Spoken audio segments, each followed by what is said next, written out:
projet de construction, GCI vous offre un travail efficace et sécurité pour la réalisation de vos projets. GCI a mis en disposition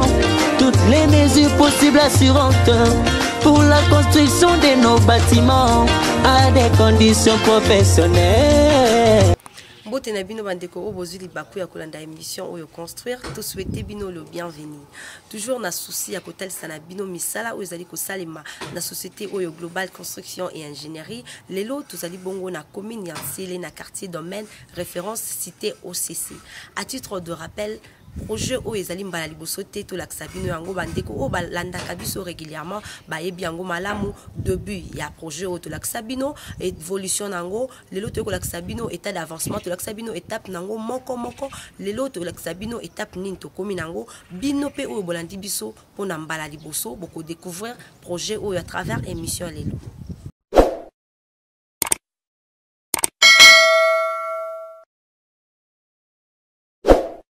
Mais c'est l'entrepreneur, c'est la vision non. Il y a début, peu évolution, il y a projet au Esika Tozali et peu Ipsibiso, ça se rappelle bien. Dernière émission, tout ça qui est dans le mois de janvier, les autres dans le mois d'avril, ça fait pratiquement 4 mois. Dans le mois de janvier, on est à qui beaucoup coulé dalle pour la élévation et les autres. Dès le mois d'avril, les boyaux kobanda, on a biso tant ya répondre, on a besoin c'est dit à quoi bon, mais vraiment tant moulaï. Merci pour la question. Ma piste na nombote na bâtiment sur le Biso partout dans le monde. Début il y a misala pe évolution na wesa mi malamu to le baki déjà na début à projet que ça na biso to sala ngwe za président préalable et c'est ko réunir un certain nombre de éléments pour que ça y bande. Il y a le bosso tout ça qui état des lieux, comment sur le terrain, après avoir contact avec les clients, comment le terrain est allé, configuration et puis d'autres détails importants. Et puis tout ça qui la conception et le projet na demande à client et une fois conception qui accepté na client tout ça qui peut évaluation à projet. On va coup il y a travaux non sur il y a gros œuvres surtout. Et puis tout ça contrat tout ça nan déco tout bandi engagement musala tout ça lango puis sur le terrain tout ça là qui dans implantation il y a bâtiment na banzi qui bandiko balanda biso régulièrement baebi quand même quelque chose sur l'implantation tout ça là qui a le terrain d'abord ils a accidenté ndenge ba ikotala tout aller sur un terrain qui est en pente mais tout ça qui vraiment pour travailler pendant que sala musala terrassement ko bongo ni sa esika oyo comme na image ezali ko malelo parce que ezaka kate ko tonga mais singeli pe ko yeba quelles sont les difficultés comment pour contourner en ko esta malam. Nous avons fait le terrassement pour tout ça la mire à soutènement aux ezali en moellon avec une profondeur complètement je pense à 3,50 m. Et puis une autre partie qui est enterrée dans la belée et tout ça li en haut et ça li que tout soit Kabola deux parties, une partie est na ces années côté à cave, l'autre partie est le colo pour se servir comme partie à rez-de-chaussée et puis pour couler dalle na plateforme plateforme le colo pour tous à vraiment niveau moko défini pour na kobanda élévation et maçonnerie pour la partie où il y a le colo net rez-de-chaussée mais d'un côté je dis ma net étage na ciment biso kuna e net rez-de-chaussée parce que tout ça na pente côté toi na seconde nicolo donc décalage bien dénivelé où ils aient ça na débit à parcelle côté au-dessus na ciment scandale pour bandi ils a complètement ils a environ 3 mètres 3 mètres et ils travailler par rapport à décalage on a pour que tous travaillent pour tous maçonnerie moko ils a un peu à un certain niveau pour que tous exploiter partie assez comme ça c'est malamu avec une équipe très professionnelle. Je pense que l'image nous faisait aller la page d'ambition banda biso ayebi qui va mona yango puis bayebi comment tu évoluer. Étant donné que mon salaire pour la construction et ça ya maka na lombango te ça ya maka selon moyens financiers. On a répondre à la deuxième question pourquoi tous 8 ans et belé pour tous on a continué à misala et ça dit dû à moyens financiers. Parce que les cocotas là, les terrains ça là qui tout ça lié ça terrassement ya ko tonga moellon donc ça là qui soufflé ma coquille ça qui nango déjà dépensé qu'il faut que musala et ça maintenant niveau là et c'est là qui est azotant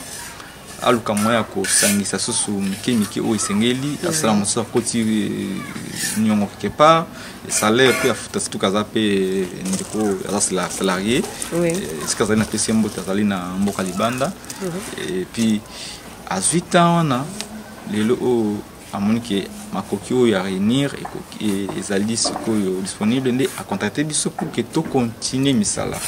parce que cela qui parti oyo ezalaki dans programmé na misala na biso ou planifié par rapport à projet tout ça que ça là maintenant étape à mibale ezalaki ya osala élévation des murs à niveau ya rez-de-chaussée pour tout comme à niveau ya poutre de chaînage ou lenton donc les a parmi ba étape ya gros œuvre donc c'est tout ça l'étape oyo après tout côté la sco étape mosusu ko ya simandini ke de minoso zo salama lomba ngote mais na lolenge oyo makoki ezopesa melaye parce que yazali ne ministre était yazali te homme politique te na parce na Congo awa ce que ça homme politique ministre ou député ou c'est pas qui ou président ndeko ko tonga ku na délai moko muki mais ça dépend de la moyen financier et sengeli moto attend pour que mbongo pesa ko luka mais na wetali biso entreprise globale construction tout ça là na biso na délai to dinga vraiment que tout ça là vraiment servi totalement pour la tout ça là le quoi étape pour ça maki aliboso ça maki na délai mon déterminé aussi si au peut ça là on a délai to sengi délai à 1 mois na ndambu pour aussi sango parce que ça c'est un grand bâtiment to za kotonga masoni na ngo ezwa non seulement ba bloc to tonga pour l'élévation il y a aussi des colonnes faut couler et puis zalina la poutre au photo coulé puis la ceinture je peux dire ceinture ou lenton ou couler pour que tout si ça étape il y a maçonnerie élévation. Merci ingénieur Eli pour la précision mais si on a l'endu bien au lobby après avoir signé contrat pour na c'est-à-dire bon ba gros œuvre ou signer du sous contrat pour na partie étape il y a élévation de mur mais bisa biso na élévation de mur bon ça a besoin il y a matériaux et matériel ligne pour ça la kango le lenge ligne élévation de mur. L'élévation des murs, ils allaient d'abord étape où ils allaient moko ya étape ya grosse na domaine de la construction, dans le bâtiment surtout que on a ça maçonnerie et élévation des murs. Nous avons besoin de cause na matériaux na cannabiso, nous avons besoin de bloc de 15, donc bloc cré de 15, on a besoin de ciment quantité suffisante et sable autour ça là pour un mélange quantité aussi suffisante, nous avons besoin de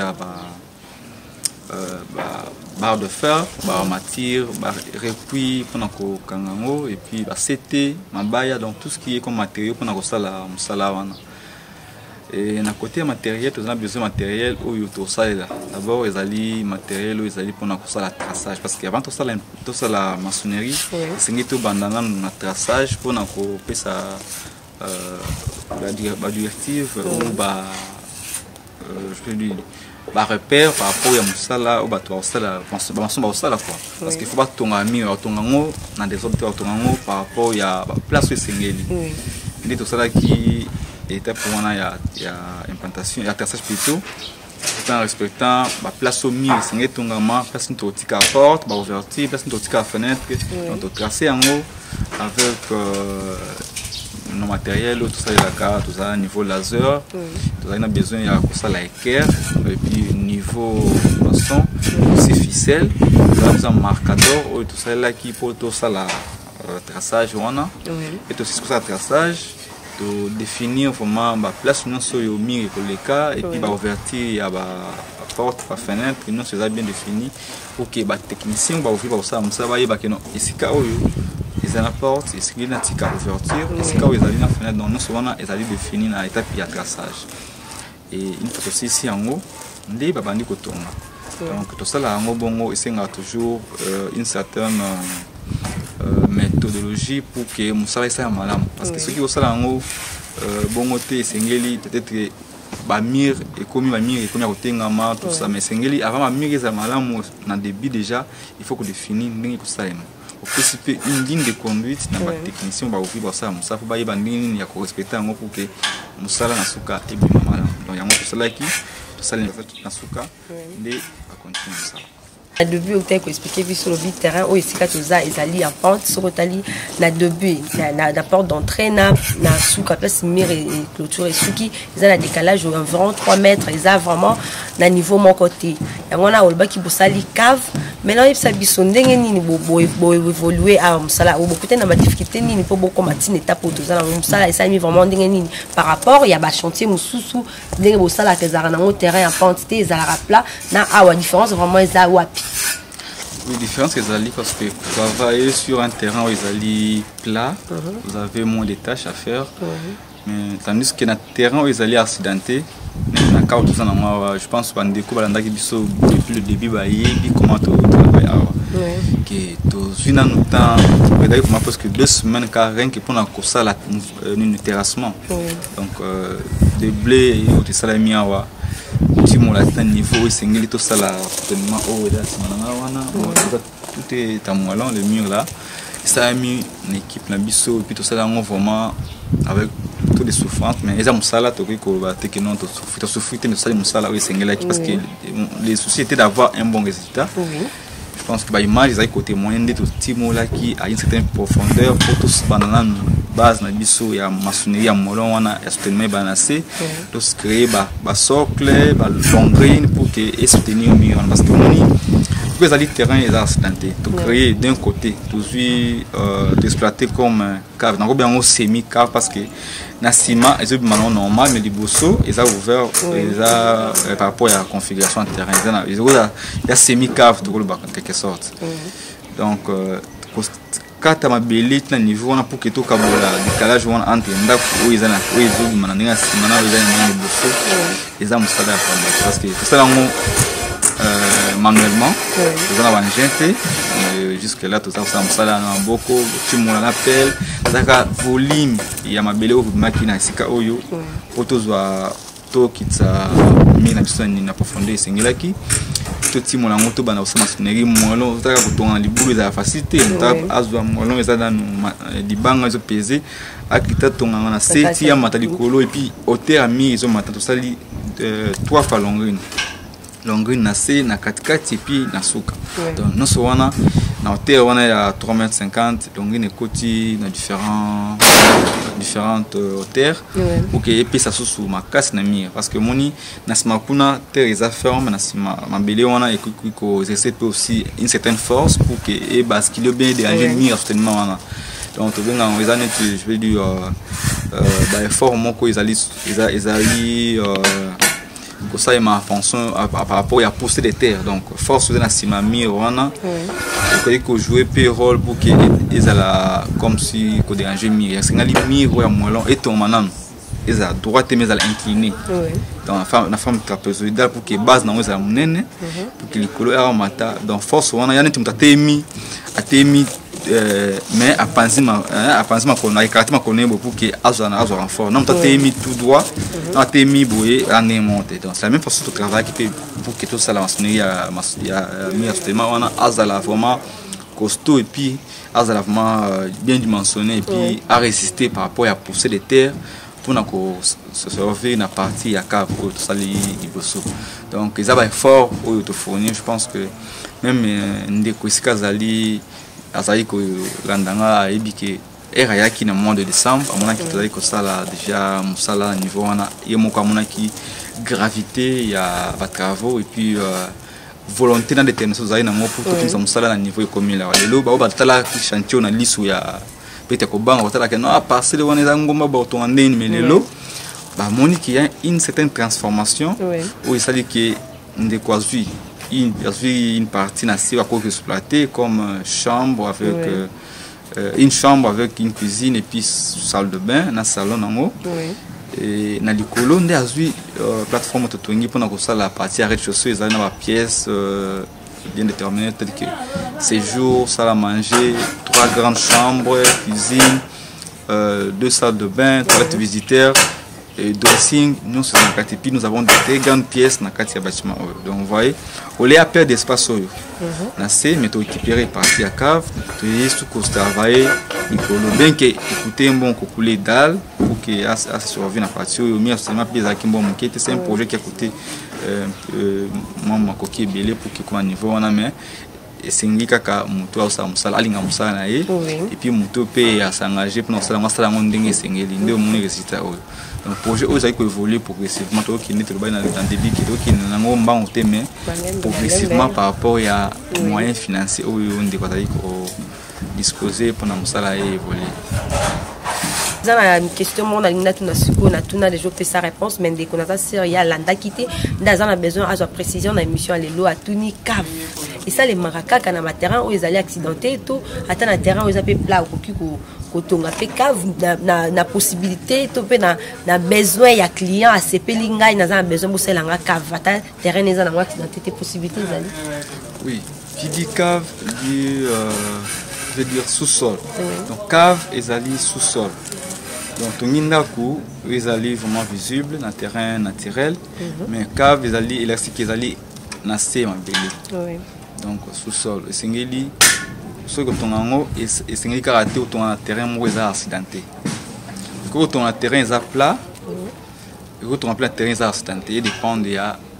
réalité à terrain beaucoup de nango, on demande à client par rapport à besoin. Mais dans le terrain où ils allaient plat, dans la cave. Vous allez creuser en profondeur pour que votre mandat puisse mais vous allez créer une rampe ou une marche pour que vous quittez pour beaucoup dans la cave. On a un terrain où ils allaient plat et puis ils ont accidenté. Tandis que le terrain où ils ont accidenté tout cannabis awa. Nous avons toujours dit que c'est trop bien on vraiment semi cave parce que d'un côté ils allaient enterrer, de l'autre côté ils allaient ouvrir. Donc na simakuna Azomo que non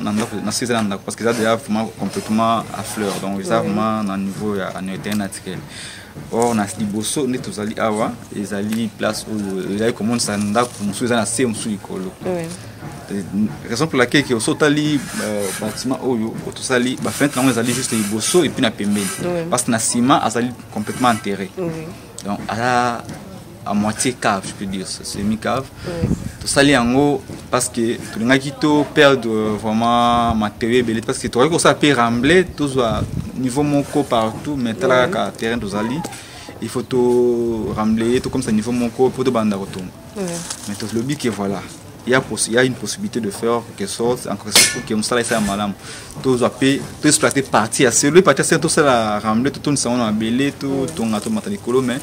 tout exploiter en haut. Après, on exploite c'est un coup quitter. Après, on a niveau monco bien déterminé, pour travailler en haut, puis beaucoup les dalles pour que y en haut et ça revenir du niveau fini à partir de ça nasser et puis les colos pour continuer projet. Donc, je pense que nous avons réponse que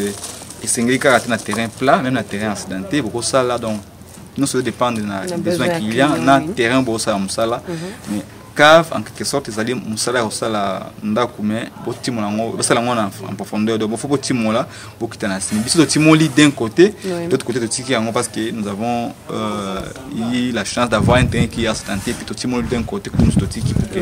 pour tout exploiter partie on a servi biso net cave donc besoin on a sens on a et tout ça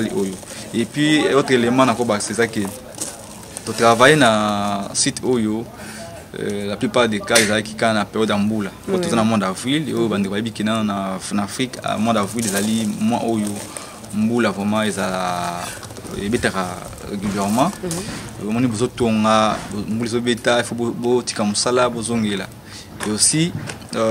et tout ça na musala ya terrassement pendant otimola ko sala musala ya fondation ba mi soutenir ya moellon imaginez botimoli à une certaine profondeur mais mboula foi beta donc éboulement nécessairement qui on a nous avons subi difficulté nous souvent tout côté na moto ça qui musala mais de l'autre moment que projet ça continuer na ngolo ensemble. Dès qu'on a sur Rosa satisfait la réponse nayo la question tunaki ingénieur a péci ba précision non par rapport à Italie cave bande ko bino to boyebi chantier au malamu na début nango bomona ki ndenge ezalaki ndenge ingénieur expliquer zaki terrain pente bomona ki ndenge msaizo kende mais ba msu ba kanisa ke ko kata na nzela mais moni ndenge comité na suka boye bande ko bino pe o bozali na ba terrain ezali accidenté bo pe sa confiance na global construction et ingénierie puis c'est la bino msala ya lolenge ya boye ingénieur eli à part difficulté au lobby makambo ya mbula ndenge dérangeaki terrain en pente difficulté mso beaucoup de nango à part wana ezana difficulté mso beaucoup de nango na site difficulté au tout na expliqué plusieurs fois je trouve ça mission na chantier qui ezali lié na accessibilité parce que tous allez ndeko ba yebinze là au basala pour na cité ya OCC ezali en terre ou en terre ils ont vraiment sur un terrain qui en pente les 14 ans passé là donc pente on est ça là qui mai nous sur talikolo kuna na cité OCC batonga wana ma justement qui ba aménager pe nzela ngala mte basala pe bakanivoté ils a pe revêtité mai wana donc les autres tambola kana désordre ils ont ramassé tout ce qu'il y a comme obstacle dans nzela et puis ils ont créé un boulot donc vous allez comme une terre bien donc pour moi tout cas on boulevard et comme tiawa et comme moi problème c'est ce qui a fait que tout banapé mon ça en retard parce que tout rien tout banango est là quelques jours mais tout ça qui est retard parce que moi tout cas pour comment il passe c'est qu'il dans faut ça musala kukunda kuna boulot moi vous na entrer kuna donc ça nous a pris pratiquement une semaine pour lukanding tout luka possibilité de commencer le chantier parce qu'il faut qu'il sable et comment kayas ba bouke kota donc nous sommes appelés qui passe pour nous surtout comme mettre ça l'effort pour bloquer commencer le chantier et nous sommes pesés na moto parce que mon ya moyen de transport ils vraiment rassurami dans celle na toi dans ce baby qui moto ndé parce que comment até au menos na moto imaginez faut même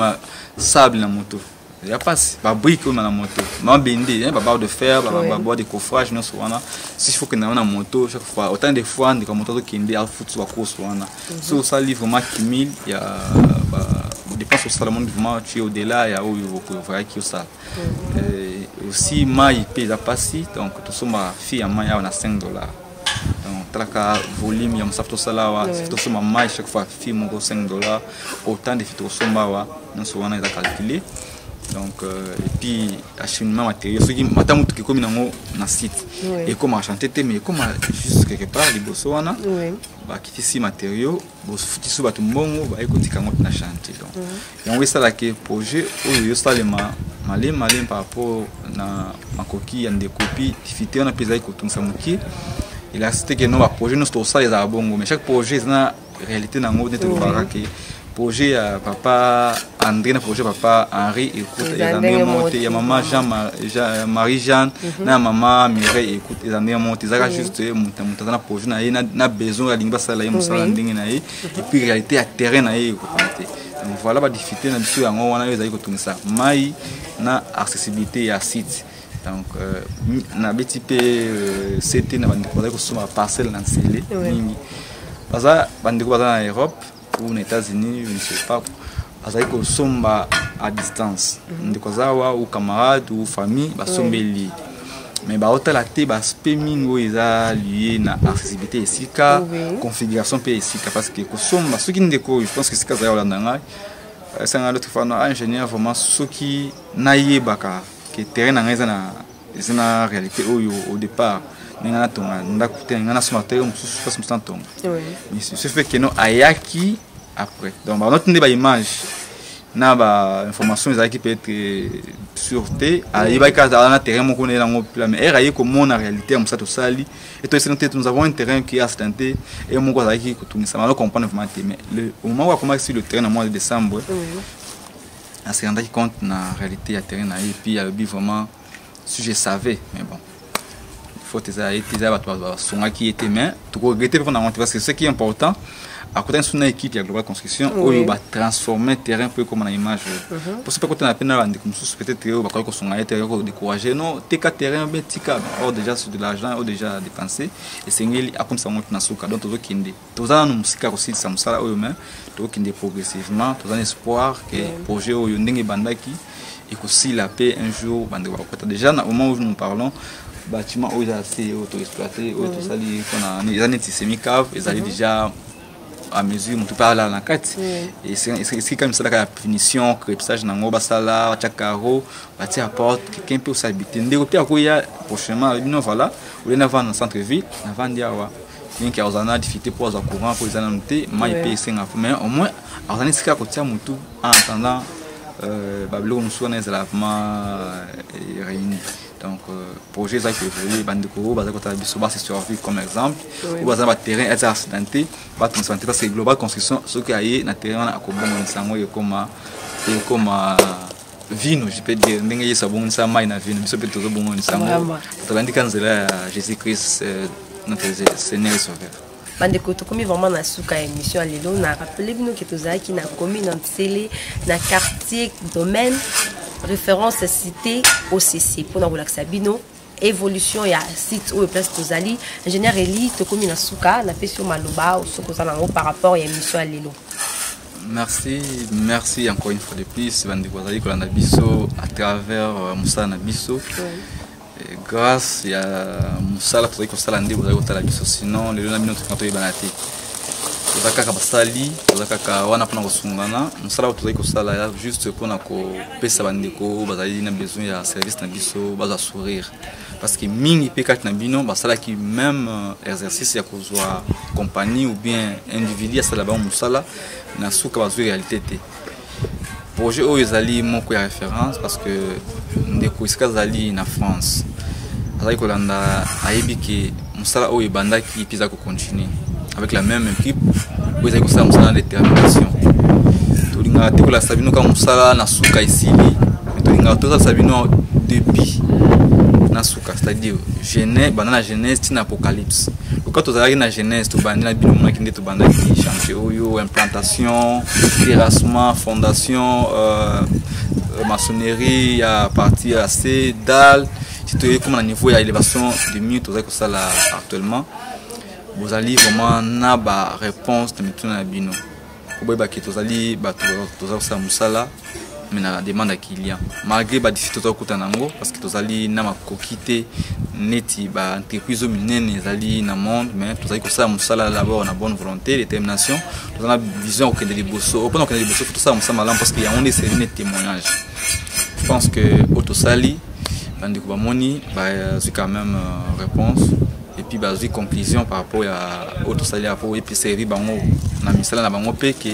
on peut contacter entreprise de la construction ou autre entreprise mais basta la musala na bango pour ezala malamu. Donc pendant les lots to sali na sema ko ibaka bazaki belé bolandi biso na bokebi ceux qui musala na biso zai ko intéresser bino koki ko benga biso numéro pour ezali affiché ce numéro za connecté na WhatsApp boko zwa ndeko Eli ko azali biso caméra ko répondre na mituna na bino tozana intermédiaire te biso heureusement tozape na porte-parole, c'est la seule personne qui engage l'entreprise, c'est la personne aussi qui parle au nom de l'entreprise des Alinga, Ndeko Eli Kitulu, mais c'est l'entrepreneur. Donc, tout le monde a bien que soit biano, ce que bengi biso, ezal nanzila ya message ou bien il y a appel téléphonique. Et du reste, tout est toujours ouvert pour nous répondre bino et puis tout kutani malasima.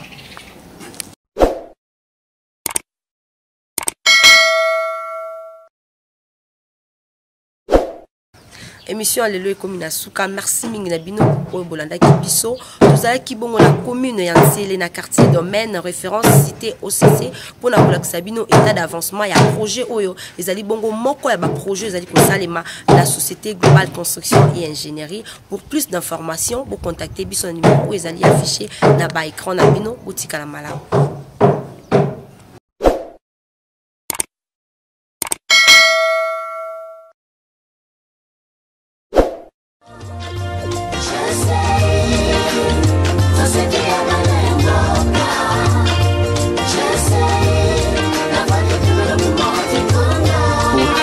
De construction, GCI vous offre un travail efficace et sécurité pour la réalisation de vos projets. GCI a mis en disposition toutes les mesures possibles assurantes pour la construction de nos bâtiments à des conditions professionnelles.